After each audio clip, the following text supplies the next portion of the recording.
तो गुड़ के बाप कोल्हू के क्या हाल हैं। जिसने सबका रस निचोड़ रखा है वही कोल्हू, जिसने बहुतों को कोल्हू का बैल बना रखा है वही कोल्हू महंगाई में पैर रखा है।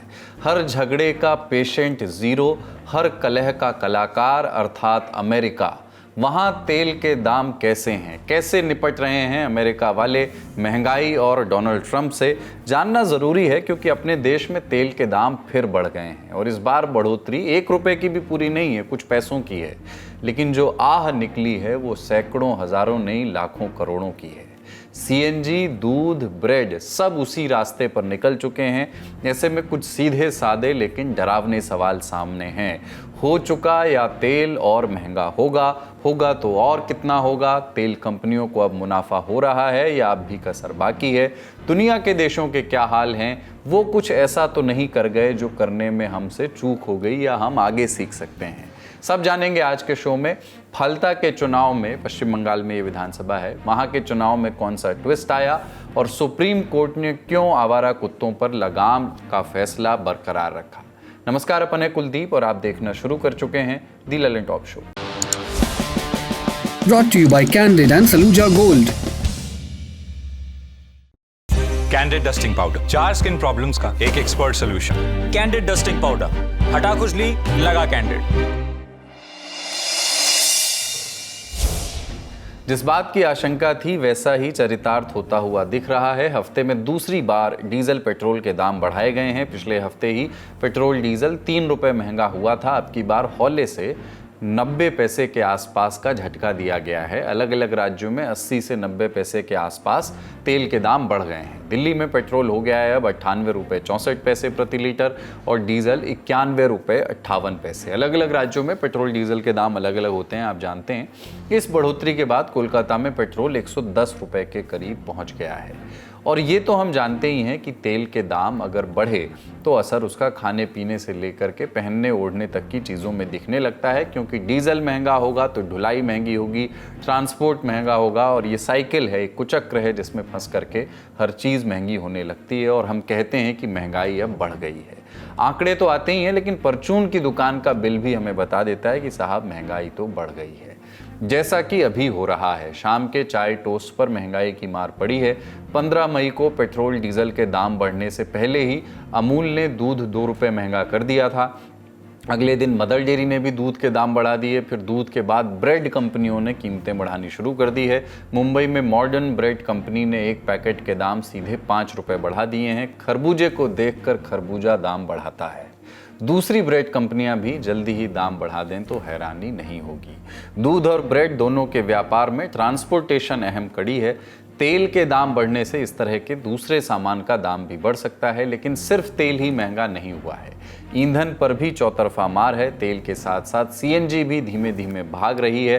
15 मई को ही सीएनजी के दाम 2 रुपये बढ़े थे, 48 घंटे भी नहीं बीते 17 तारीख को 1 रुपये और बढ़ा दिए गए। जिनकी गाड़ी डीजल पेट्रोल से चलती है उनका तो बजट ही बिगड़ रहा है। गाड़ी में सीएनजी किट लगाकर किफ़ायत करने की सोचने वालों की भी जेब पर अब लोड पड़ रहा है। हम तो बहुत परेशान हो रहे हैं। अब लगता है कि भाई बाइक स्कूटरी वापस उठाना पड़ेगा, इन गाड़ियों को तो खड़ी कर दें। ये इतनी महंगी महंगी गाड़ियाँ किस लिए ले रखी हैं? इतना ही पैसा रोड टैक्स में दो, इतना ही उसमें रहा, इतना ही अब डीजल पेट्रोल। गरीब आदमी का इतना बुरा हाल हो रखा है, पूछो मत।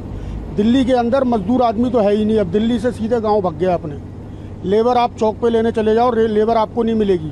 आज सुबह ही मैंने लड़के को ब्रेड लेने भेजा, ब्रेड पे 2 रुपये बढ़ गए। दूध लेने भेजा, दूध पे रेट बढ़ गए। सीएनजी पे रेट बढ़ गए, हर चीज़ पे रेट बढ़ गए। पूरा बहुत बुरा हाल है दिल्ली का। दिल्ली क्या, पूरे इंडिया का ही बहुत बुरा हाल है। अगर ऐसी ही चीज़ों पे रेट बढ़ते गए, पेट्रोल पे डीजल पे, तो हर चीज़ों पे रेट बढ़ेंगे। दिक्कतों से गुजर रहे हैं, झगड़ा चल रहा है उधर। ये तो सरकार की मजबूरी है, इसमें कोई दोष नहीं, बढ़ जाए फिर भी मिल तो रहा है ना। ये देखो। और क्या महंगा हुआ? सोना चांदी। वैसे तो प्रधानमंत्री कह रहे हैं कि इसको खरीदो ही मत। 10 मई को प्रधानमंत्री नरेंद्र मोदी ने अपील की कि घर पर शादी हो तो भी सोना नहीं खरीदना है, क्योंकि सोना आयात करना पड़ता है स्विट्जरलैंड, यूएई और दूसरे देशों से। सारा सोना खरीदा जाता है डॉलर में, जिसकी वजह से फॉरेक्स रिजर्व पर हमारा जो विदेशी मुद्रा का भंडार है, खजाना, उस पर बड़ी चोट पहुंच रही है। हमारा डॉलर का भंडार कम हो रहा है क्योंकि तेल भी तो महंगा हो गया है। लेकिन भारत में सोने से लोगों के सेंटिमेंट, एक भावनात्मक जुड़ाव है, जनरेशनल वेल्थ मानते हैं लोग सोने को। लेकिन सरकार सिर्फ सोना न खरीदने की अपील तक सीमित नहीं रही, डिमांड कम करने के लिए दाम बढ़ाए गए। गोल्ड इंपोर्ट ड्यूटी 6% से बढ़ाकर 15% कर दी गई। रिपोर्ट्स के मुताबिक 12 मई को इंपोर्ट ड्यूटी बढ़ने के बाद MCX गोल्ड अब तक 6,000 रुपये प्रति 10 ग्राम से ज़्यादा महंगा हो चुका है। घरेलू बाजार में भी सोने के दाम इसी रफ्तार से बढ़े हैं। तो सोना खरीदना कम भी किया जा सकता है, ज़रूरत पड़ने पर कम से कम घरेलू स्तर पर बंद भी किया जा सकता है। लेकिन सबसे बड़ा संकट तेल का है। पेट्रोल डीजल के दाम अगर स्थिर नहीं हुए तो महंगाई का चाबुक चलता रहेगा, और फिलहाल जो हालात दिख रहे हैं उसमें तो स्थिरता दिखाई नहीं पड़ रही। क्या पेट्रोल डीजल को जितना महंगा होना था वो हो चुका है? आज तक की एक रिपोर्ट में सरकारी तेल कंपनी IOCL के एक सीनियर अधिकारी की बात जानिए। उन्होंने कहा कि लोगों पर असर कम करने और महंगाई को काबू में रखने के लिए पेट्रोल डीजल की कीमतें धीरे धीरे बढ़ाई जा रही हैं, यानी पेट्रोल डीजल के दाम अभी और बढ़ सकते हैं। इन सब के बीच इकोनॉमी के जानकार जो कह रहे हैं वो सुनने में अच्छा तो बिल्कुल नहीं लग रहा। ब्रोकरेज फर्म है कोटक इंस्टीट्यूशनल इक्विटीज़, उनका कहना है कि हाल में जो दाम बढ़ाए गए हैं वो नुकसान की भरपाई के लिए काफ़ी नहीं है। फर्म के मुताबिक तेल कंपनियों को अभी भी 1 लीटर डीजल बेचने पर करीब 11 रुपये 40 पैसे और पेट्रोल पर करीब 14 रुपये 30 पैसे का नुकसान हो रहा है। इसे अंडर रिकवरी कहा जाता है, यानी कंपनियां जितने में तेल बेच रही हैं उसकी असली लागत ही उससे ज़्यादा है। इसीलिए कोटक ने अनुमान लगाया है कि तेल कंपनियां पूरे नुकसान की भरपाई के लिए पेट्रोल डीजल के दाम में अभी 13 से 17 रुपये प्रति लीटर तक की बढ़ोतरी करनी उनको पड़ सकती है। कोटक का अनुमान है। अंडर रिकवरी वाली बात पेट्रोलियम मिनिस्टर हरदीप सिंह पुरी भी कह चुके हैं। 12 मई को पुरी ने कहा था कि तेल मार्केटिंग कंपनियों को रोजाना 1000 करोड़ के आसपास नुकसान हो रहा है, क्योंकि जो कच्चा तेल पहले $65-70 प्रति बैरल पर मिल रहा था वो $120 पर है। स्ट्रेट ऑफ हॉर्मुज के बंद होने के बाद भारत की तेल कंपनियों ने कच्चा तेल $150 प्रति बैरल से ज़्यादा के दाम पर भी खरीदा है। इसलिए पेट्रोलियम मंत्री कह रहे हैं कि जितना तेल कंपनियों ने पिछले साल भर में मुनाफा कमाया था इन तेल कंपनियों ने, ये ऑयल क्राइसिस 3 महीने में ही वो मुनाफा साफ कर देगा। इसी क्रम में 16 मई को केंद्रीय पेट्रोलियम मंत्रालय में जॉइंट सेक्रेटरी सुजाता शर्मा ने बताया कि LPG, पेट्रोल और डीजल को मिलाकर के तेल कंपनियों का कुल नुकसान अब भी करीब 750 करोड़ रुपए प्रतिदिन है। सवाल उठता है कि अब डीजल पेट्रोल के दाम बढ़ाने के अलावा और कोई रास्ता नहीं बचा है क्या ये मान लिया जाए कि आने वाले दिनों में हम पेट्रोल डीजल के दामों में लगातार बढ़ोतरी देखते रहेंगे? अब ऑयल मार्केटिंग कंपनीज जो कि पंप में आप जाके भरते हैं, अपना फ्यूल भरते हैं, जैसे IOC, HPCL, BPCL, इन कंपनियों की तरफ से ऑलरेडी इंडिकेशन आ चुका है कि आगे भी अगर इनको इम्पैक्ट फील होता रहा कच्चे तेल में बढ़त का तो ये पास ऑन होगा। ग्रेजुअली इन्फ्लेशन के इम्पैक्ट को कम करने के लिए धीरे धीरे कंज्यूमर्स को पास ऑन किया जाएगा। एक बार झटके से नहीं किया जाएगा, वरना काफी बड़ा शॉक लग सकता है कंज्यूमर्स को, लेकिन धीरे धीरे इसको आप पास ऑन करते हुए देख सकते हैं। कई एनर्जी एक्सपर्ट्स का मानना है 7 रुपए से 9 रुपए तक तो डेफिनेटली ये बढ़ता हुआ आपको नजर आ सकता है। हालांकि जो अभी करंट लॉसेज हैं पेट्रोल और डीजल पर, जो ये ऑयल मार्केटिंग कंपनीज झेल रही हैं, पर लीटर के हिसाब से पेट्रोल में 14 से 15 रुपए का नुकसान ये झेल रही हैं। सेम वे डीजल पर कुछ 40 से 45 रुपए प्रति लीटर के हिसाब से इनकी अंडर रिकवरीज है। यानी कि इतना अगर वो कवर कर पाए आपको पास ऑन करके, तब शायद उनके लॉसेस बिल्कुल नहीं होंगे। लेकिन क्या ये वाजिब है? क्या 45 रुपए 50 रुपए तक प्रति लीटर बढ़ाया जाएगा? यानी इसके ऊपर बहुत सारे सवाल खड़े हो जाएंगे। इसलिए बहुत धीरे धीरे करके पहले सिंगल हाई डिजिट तक बढ़ाए जाएंगे, और तब तक उम्मीद है कि शायद स्ट्रेट ऑफ हॉर्मुज को लेकर कुछ पॉजिटिव खबरें आए, US ईरान वॉर को लेते हुए कुछ खबरें आए कि ये कहीं ना कहीं कूल ऑफ हो रहा है, जिससे कि आगे जाते हुए कच्चे तेल में भी थोड़ी धीमी गति से ही बढ़त होगी। बेस प्राइस कितना है और टैक्स कितना है, ये समझना बहुत जरूरी है। दिल्ली के 98 रुपए में से करीब 40 रुपए यानी ऑलमोस्ट 40% सिर्फ टैक्स है। इस टैक्स में सेंट्रल टैक्स भी है, स्टेट टैक्स भी है, और आप देखेंगे स्टेट सरकारों में जैसे बंगाल हो गया, महाराष्ट्र हो गया, वहां दाम इसलिए ज्यादा है क्योंकि जो स्टेट गवर्नमेंट्स हैं वो ज्यादा टैक्स लगा रही हैं।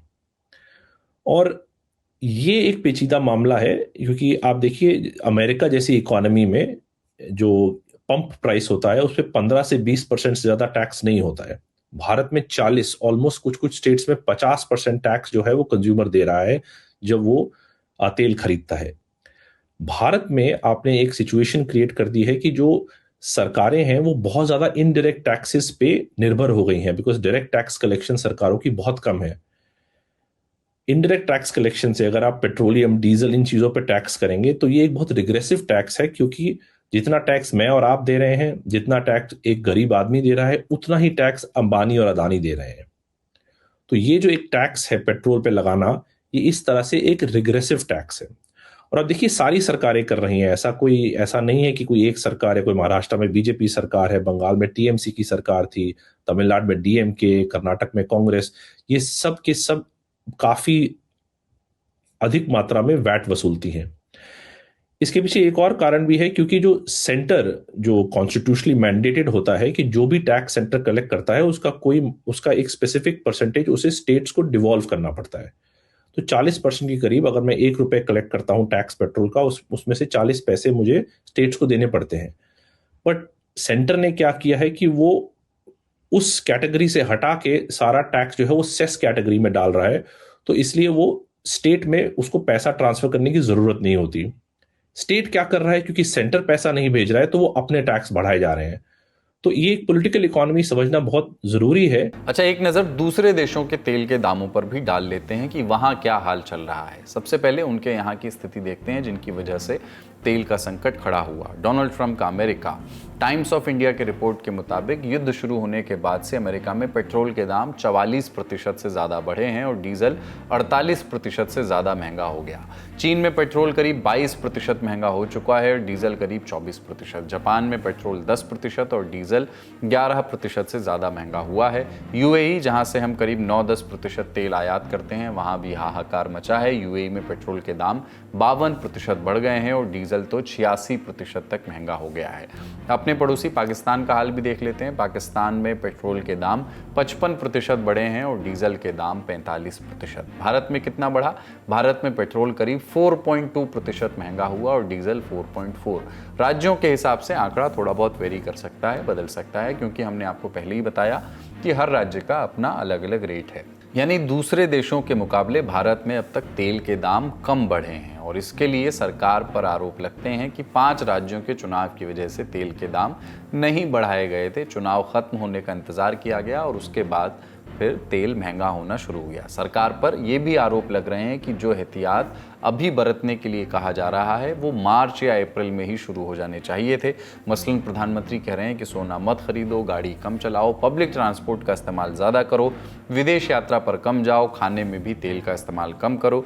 लेकिन प्रधानमंत्री ये सारी अपीलें 10 मई के बाद कर रहे हैं। ये सवाल हम पहले भी उठा चुके हैं कि मिडिल ईस्ट का क्राइसिस, तेल का क्राइसिस 1 मार्च से ही दिखने लगा था। 10 मार्च के आसपास ही कच्चे तेल के दाम $110 पर बैरल पार कर गए थे। तो सरकार ने देर क्यों कर दी? क्या इसकी वजह चुनाव थे? और जब हम चुनाव के नाम पर रैलियों में, रोड शो में, गाड़ियों में काफिलों के साथ तेल फूंक रहे थे, तब दूसरे देश क्या कर रहे थे वो भी देख लीजिए। पश्चिम एशिया में आग लगी है, कई मुल्क उसकी जद में हैं। ये भी समझ लीजिए इसका हाल क्या है। कुछ मुल्कों का जो कि इस आग से निपटने के लिए अलग अलग तरीके अपना रहे हैं, उन्होंने क्या क्या अपने अपने यहाँ उपाय किए हैं। ऑस्ट्रेलिया पहला मुल्क। ऑस्ट्रेलिया के 2 राज्यों ने पब्लिक ट्रांसपोर्ट फ्री करने का ऐलान किया था। एक राज्य है विक्टोरिया, दूसरा मेलबर्न इसकी राजधानी है और ये ऑस्ट्रेलिया का दूसरा सबसे बड़ा राज्य है। मई तक मुफ्त में सफ़र का ऐलान यहाँ हुआ, पब्लिक ट्रांसपोर्ट मुफ्त में। उसके बाद से साल के अंत तक किराया आधा। दूसरा राज्य है तस्मानिया, जहाँ यात्रियों को जून के अंत तक ट्रांसपोर्टेशन का कोई किराया नहीं देना होगा। इसका भी मकसद पेट्रोल पंप पर बढ़ती भीड़ और उस दबाव को कम करना है। ये ऐलान मार्च के अंत में हो गया था। लगभग 2 महीने बाद क्या हुआ? ऑस्ट्रेलियाई मीडिया में छपी खबरें बता रही हैं कि रिकॉर्ड संख्या में लोगों ने पब्लिक ट्रांसपोर्ट का इस्तेमाल किया। मेलबर्न से छपने वाले द एज की रिपोर्ट के मुताबिक अप्रैल में मुफ्त सफ़र शुरू होने के बाद वीकडेज में यात्रियों की संख्या तेज़ी से बढ़ी। ये संख्या कोविड महामारी के बाद सबसे ज़्यादा है। विक्टोरिया की सरकार इस योजना को आगे बढ़ाने के लिए $432 मिलियन ऑस्ट्रेलियाई डॉलर का निवेश करेगी। दूसरा देश है थाईलैंड, जहां लोगों से एयर कंडीशनर के टेम्परेचर 26-27 डिग्री सेल्सियस रखने को कहा गया है। सभी सरकारी एजेंसियों को वर्क फ्रॉम होम का निर्देश दिया गया है। इसी तरह श्रीलंका में मिड वीक ब्रेक दिया गया है। बुधवार के दिन सरकारी छुट्टी रहेगी। म्यांमार ने गाड़ियां चलाने के लिए ऑल्टरनेट डे पॉलिसी लागू की है, यानी एक दिन छोड़कर गाड़ी चलाने का नियम बनाया गया है। दक्षिण कोरिया की सरकार ने लोगों से छोटे शावर लेने और केवल वीकेंड पर वॉशिंग मशीन का इस्तेमाल करने की अपील की है। पड़ोसी मुल्क बांग्लादेश में में शादियों में फजूल की लाइटिंग पर बैन और बाजार शाम 8 बजे तक बंद करने का ऐलान हो गया है। ये कदम हम भी उठा सकते थे या ऐसे कदम उठाने के लिए प्रोत्साहित तो किया ही जा सकता था, लेकिन हमसे देर हो गई। पर अब आगे क्या? दूध ब्रेड से लेकर सोना चांदी तक के दाम बढ़ चुके हैं। पेट्रोल डीजल करीब 4 रुपए महंगा हुआ तो बाकी सामानों के दाम भी बढ़ सकते हैं। उस पर भी ये आशंका कि डीजल पेट्रोल अभी और महंगा होगा। तो क्या ये मान लिया जाए कि देश में महंगाई तेजी से बढ़ने वाली है?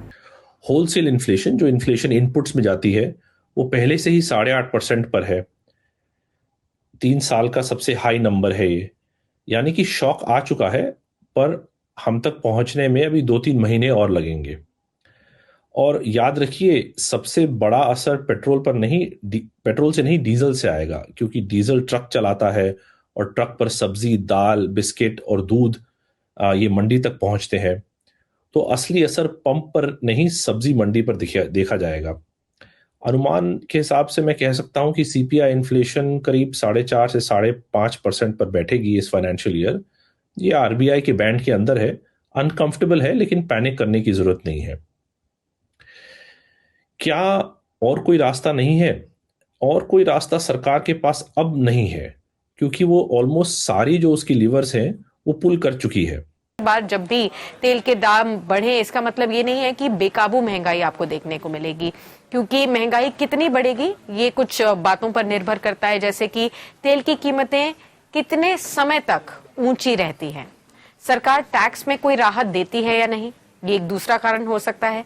कंपनियां पूरा बोझ ग्राहकों पर डाल रही हैं या कुछ खुद भी हिस्सा सह रही हैं और कुछ लॉसेस खुद भी भुगत रही हैं। इन तीनों बातों का असर तेल के दामों पर और इन्फ्लेशन पर दोनों पर पड़ेगा। अगर तेल के दाम अगले कुछ दिनों में बढ़ रहे हैं और या कुछ महीनों तक बढ़ रहे हैं तो अकॉर्डिंगली उसका आपको असर देखने को मिलेगा। लेकिन अगर लंबे समय तक, जैसे कि कच्चे तेल के दाम अगर $100 के ऊपर लगातार 6 महीने साल भर तक रहते हैं तो डेफिनेटली महंगाई पर बेहद स्ट्रॉन्ग असर देखने को मिल सकता है। लेकिन अगर कहीं ना कहीं $100 के नीचे पहुंचता हुआ नजर आता है तो कहीं कूल ऑफ होगा अगर क्रूड ऑयल प्राइसेस पर, तो उसका भी एक कामिंग इफेक्ट आएगा। एक तरफ महंगाई बढ़ने का डर है, दूसरी ओर रुपए में गिरावट का संकट। ऐसे में विपक्ष को सरकार पर हमला बोलने का मौका मिल गया है। बार बार पेट्रोल बढ़ाना, डीजल बढ़ाना, गैस बढ़ाना, इवन अब फर्टिलाइजर के दाम भी बढ़ेंगे, ये जो चीजें हो रहे हैं, मैं ये पूछना चाहता हूँ मोदी जी को, क्या ये चीज नहीं होंगे? आपने नहीं सोचा? विपक्ष तो हमलावर है ही, पर इस पूरे विषय पर सरकार से जुड़े लोग क्या कह रहे हैं ये भी देख लेते हैं। दुनिया में क्राइसिस है पेट्रोल डीजल का, कई साल से लड़ाई के कारण दाम बढ़ा हुआ है। माननीय प्रधानमंत्री ने जहां तक संभव लोगों का ऊपर उसका असर होने नहीं दिया है, लेकिन हमारी ऑयल कंपनियों की हालत खराब है, काफी लाखों करोड़ रुपया उनका नुकसान हो गया है, इसलिए जितना मिनिमम बढ़ाना चाहिए उतना ही बढ़ा है। फिलहाल बड़ी खबर में इतना ही, अब बढ़ते हैं सुर्खियों की ओर। भारत का सबसे भरोसेमंद सलूजा गोल्ड TMT बार। सलूजा गोल्ड TMT, अब सही पकड़े हो कॉन्ट्रैक्टर बाबू, मजबूती सब कुछ है। कुत्ते ने काट लिया तो मोटे मोटे 14 इंजेक्शन लगेंगे, वो भी पेट में। ये पुराना मिथ है, पर डराता हुआ आया है। फिर डराने को आंकड़े आए कुत्तों के काटने से हुई मौतों के। लेकिन इस डर के सहारे कब तक जिया जाए? कुछ इंतजाम तो इसका करना ही होगा और इसकी पहल सरकार बहादुर को करनी होगी। सुप्रीम कोर्ट का भी कुछ यही कहना है। कोर्ट ने पिछले साल आदेश दिया था कि पब्लिक प्लेस से आवारा कुत्तों को हटाया जाए, लेकिन फैसले को बदलवाने के लिए कई लोग कोर्ट चले गए, कई याचिकाएं लगीं, लेकिन आज वो सारी याचिकाएं खारिज हो गई। सुप्रीम कोर्ट पुराने फैसले पर अडिग है। जस्टिस विक्रम नाथ, जस्टिस संदीप मेहता और जस्टिस NV अंजारिया की बेंच ने सुनवाई की। देश में लगातार बढ़ रहे डॉग बाइट के मामलों पर उन्होंने चिंता जताई। कहा कि सम्मान के साथ जीने के अधिकार में ये भी शामिल है कि इंसान बिना किसी डर या कुत्ते के हमले के खतरे के आज़ादी से जी सके। सरकार इस मामले में चुपचाप बैठकर सब कुछ नहीं देख सकती। कोर्ट ने यह भी साफ किया कि इन कुत्तों की नसबंदी होने के बाद भी इन्हें पब्लिक प्लेस पर नहीं छोड़ा जा सकता है। कोर्ट ने राज्य सरकारों पर भी नाराजगी जताई। एनिमल बर्थ कंट्रोल रूल्स 2023 के सहारे कहा कि नसबंदी और टीकाकरण के बुनियादी ढांचे को मजबूत करने के लिए सरकारों ने कोई ठोस काम नहीं किए। साथ ही ये भी कहा कि बिना किसी प्लानिंग के चलाए गए अभियानों की वजह से ही आज हालात इतने खराब हो चुके हैं। कोर्ट के फैसले का लब्बे लुआब जान लेते हैं। सभी राज्यों को निर्देश दिया गया है कि वे हर जिले में कम से कम एक एनिमल बर्थ कंट्रोल सेंटर बनाएं जहां प्रशिक्षित कर्मचारी और जरूरी सुविधाएं मौजूद हों। कानून के दायरे में रहते हुए अधिकारियों को रेबीज से पीड़ित और बेहद खतरनाक कुत्तों को इच्छा मृत्यु देने की अनुमति दी है ताकि इंसानी जान को बचाया जा सके। आदेश को लागू करने में लगे नगर निगम या राज्य के अधिकारियों के खिलाफ आसानी से FIR या एक्शन नहीं लिया जा सकेगा जब तक कि उनके खिलाफ गलत इरादे के पक्के सबूत ना हो। देश की सभी हाई कोर्ट्स को भी एक काम करना होगा, उन्हें नजर रखनी होगी कि फैसले का पालन हो रहा है या नहीं, खुद से संज्ञान लें। साथ ही राज्यों के मुख्य सचिवों को भी हाई कोर्ट में स्टेटस रिपोर्ट देनी होगी, एक डिटेल रिपोर्ट बना करके इसी नवंबर तक सुप्रीम कोर्ट में जमा करनी होगी। जैसा कि हमने बताया कि बातें हवाबाई नहीं हुई हैं, कोर्ट में कुछ डराने वाले आंकड़े भी रखे गए हैं। जैसे राजस्थान के श्रीगंगानगर में सिर्फ एक महीने में 1084 डॉग बाइट के मामले सामने आए हैं। तमिलनाडु में हाल और बुरा है, जहां साल के पहले 4 महीनों में ही 2 लाख से ज्यादा मामले रिकॉर्ड किए गए हैं। फायर बनने चले थे, फ्लावर बन गए, रियल लाइफ का स्वघोषित पुष्पा झुक गया। बात जहांगीर खान की हो रही है, वही जहांगीर खान जो TMC की तरफ से फाल्ता विधानसभा से चुनाव लड़ रहे थे, लेकिन कई बूथों में हुई गड़बड़ियों के बाद यहां चुनाव नहीं हुए। चुनाव आयोग ने अगली डेट दी थी 21 मई, लेकिन वोटिंग से 2 दिन पहले जहांगीर खान ने अपना नामांकन वापस ले लिया है। क्या हुआ जहांगीर को? विधानसभा चुनाव के वक्त बड़े दावे करने वाले जहांगीर अब पीछे क्यों हट गए? इसका जवाब खुद जहांगीर ने दिया है। बंगाल के नए नवेले मुख्यमंत्री शुभेंदु अधिकारी की तारीफ भी कर दी। बोले कि फाल्ता का बेटा हूं, चाहता हूं कि फाल्ता में शांति रहे, विकास हो। हमारे मुख्यमंत्री शुभेंदु अधिकारी फाल्ता के विकास के लिए स्पेशल पैकेज दे रहे हैं, इसलिए फाल्ता में वोटिंग से मैं खुद को अलग कर रहा हूं। ये तो जहांगीर का पक्ष है, लेकिन उनकी पार्टी TMC ने इसे जहांगीर की निजी राय बताया है। भाव वही है कि हमें इनके साथ मत मिलाइए, हम अलग हैं। TMC ने एक्स पर लिखा कि जहांगीर खान का फाल्ता विधानसभा सीट से नाम वापस लेने का फैसला उनका खुद का है, पार्टी की इसमें कोई सहमति नहीं है। पार्टी का ये भी कहना है कि 4 मई को नतीजे आने के बाद से अकेले फाल्ता इलाके में उनके 100 से अधिक कार्यकर्ताओं को भी गिरफ्तार किया गया है। TMC का दावा है कि बार बार शिकायत करने के बाद भी चुनाव आयोग इस स्थिति को नजरअंदाज कर रहा है। ममता बनर्जी की पार्टी का आरोप है कि बीजेपी एजेंसियों और प्रशासन के जरिए उन पर दबाव बना रही है। ज्यादातर कार्यकर्ता इस दबाव का डटकर सामना कर रहे हैं, लेकिन कुछ लोग इस डर या दबाव के आगे झुक गए और पीछे हट गए, जिसकी पार्टी निंदा करती है। जहांगीर के पीछे हटने पर बीजेपी वालों का भी रिएक्शन आया है। केंद्रीय मंत्री सुकांत मजूमदार ने बिना नाम लिए इशारों में कहा कि डायमंड हार्बर में पोस्टर लगे होते थे कि AB झुकेगा नहीं, लेकिन अब सब झुक रहे हैं। अब की AB का एजेंट झुका है, समय आने पर AB भी झुकेगा। देखिए, बहुत सारे लोग पुष्पा बनते हैं, कभी कुछ बनते हैं, लेकिन पुष्पा तो खुश हो गया इस बार।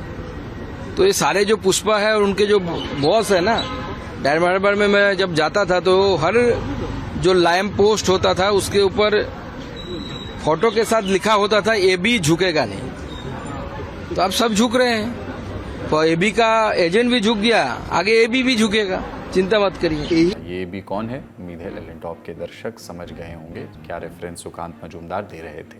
नहीं समझे तो कमेंट बॉक्स में खंगाल लीजिएगा। तो ललन टॉप शो में आज इतना ही। बने रहिए दी ललन टॉप के साथ। शुक्रिया, शुभ रात्रि।